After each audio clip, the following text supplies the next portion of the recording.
Students, so far we have discussed the one grammatical topic related to this chapter, media and its aspects. Now let's move to another very important grammatical topic, and that is past indefinite tense.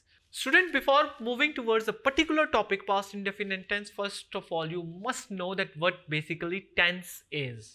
Tense का मतलब होता है time. It means कि tense किसी भी sentence में आपको वक्त के बारे में बताता है कि ये जो काम हो रहा है या जिस बारे में बात की जा रही है ये किस टाइम में हो रही है. और टेंस को हम 3 हिस्सों में डिवाइड करते हैं, पास्ट, प्रेजेंट और फ्यूचर, यानी माजी, हाल और मुस्तकबिल में. इट्स सिंपल कि टाइम जो है वो 3 हिस्सों में ही डिवाइड हो सकता है, या वो गुजरा हुआ वक्त हो या जो अभी वक्त चल रहा है और जो आने वाला वक्त है.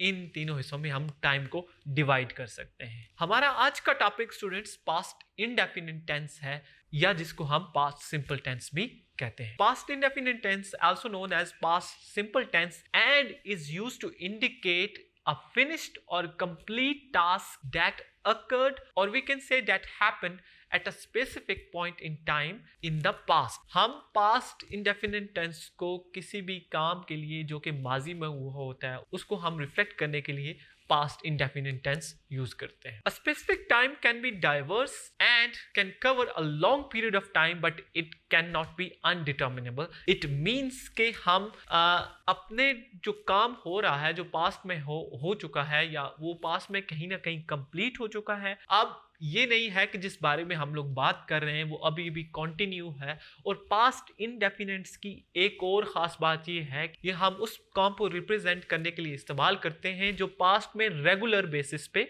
होता रहा. So students, past indefinite tense का स्ट्रक्चर या वी कैन से हम उसका फॉर्मेट क्या है, ये हम उसके पॉजिटिव सेंटेंस, उसके नेगेटिव और एफर्मेटिव, जिसको हम क्वेश्चन सेंटेंस भी कहते हैं. So students, let's understand this tense with some examples. Here, positive sentence, and the structure of positive sentence is subject plus verb,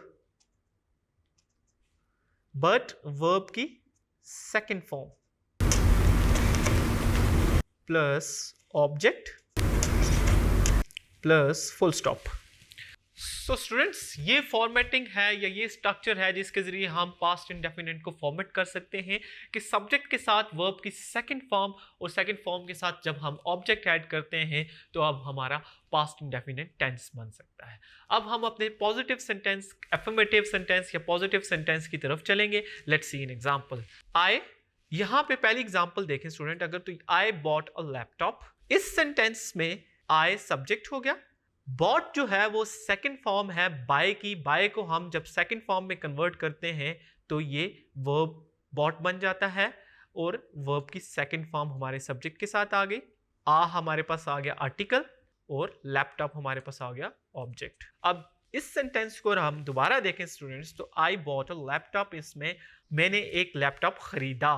it means जो बंदा बात कर रहा है उसने कहीं पास्ट में खरीदा और ये इसका खरीदना कहीं पास्ट में ही कंप्लीट हो चुका है. Second sentence, he applied for a job. इस सेंटेंस में स्टूडेंट्स ही सब्जेक्ट, अप्लाइड वर्ब की सेकंड फॉर्म और जॉब ऑब्जेक्ट हो जाएगा. सिमिलरली स्टूडेंट्स, हम अगर बाकी सब एग्जांपल्स भी ओवरव्यू करें तो हमें ये अंदाजा हो जाता है कि पास्ट इंडेफिनिट टेंस वो टेंस है जिसको हम किसी भी काम जो पास्ट में हो चुका है या पास्ट में कंप्लीट हो चुका है उसको रिप्रेजेंट करने के लिए हम पास्ट इंडेफिनिट यूज करते हैं. इसके पॉजिटिव सेंटेंसेस की कुछ हमने एग्जांपल्स देखी जिसमें हमें ये पता चला कि सब्जेक्ट के साथ वर्ब की सेकंड फॉर्म और उसके साथ ऑब्जेक्ट को ऐड करते हैं तो हमारे पास पास्ट इंडेफिनिट टेंस बन जाता है. अब हम इसकी नेगेटिव सेंटेंसेस की फॉर्मेशन देखेंगे, उसकी फॉर्मेटिंग देखेंगे और उसकी कुछ एग्जांपल्स देखेंगे. So students, let's move to the negative structure of the past indefinite tense.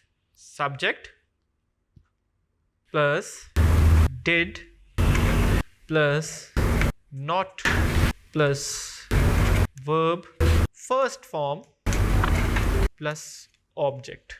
So students, you have seen the structure of negative sentence, that it contains did and not to form a negative sentence in past indefinite tense. अब हम अगर देखें तो हमने did लगा दिया है, did already past में है जो कि do की सेकंड फॉर्म did आएगी, और इसकी जगह हमने नेगेटिव सेंटेंस में वर्ब की फर्स्ट फॉर्म यूज की गई है. जब नेगेटिव सेंटेंस हम लोग पास्ट इंडेफिनिट का बनाएंगे तो हमें वर्ब के साथ उसकी सेकंड फॉर्म नहीं बल्कि उसकी जगह हमने वर्ब की फर्स्ट फॉर्म लगानी है।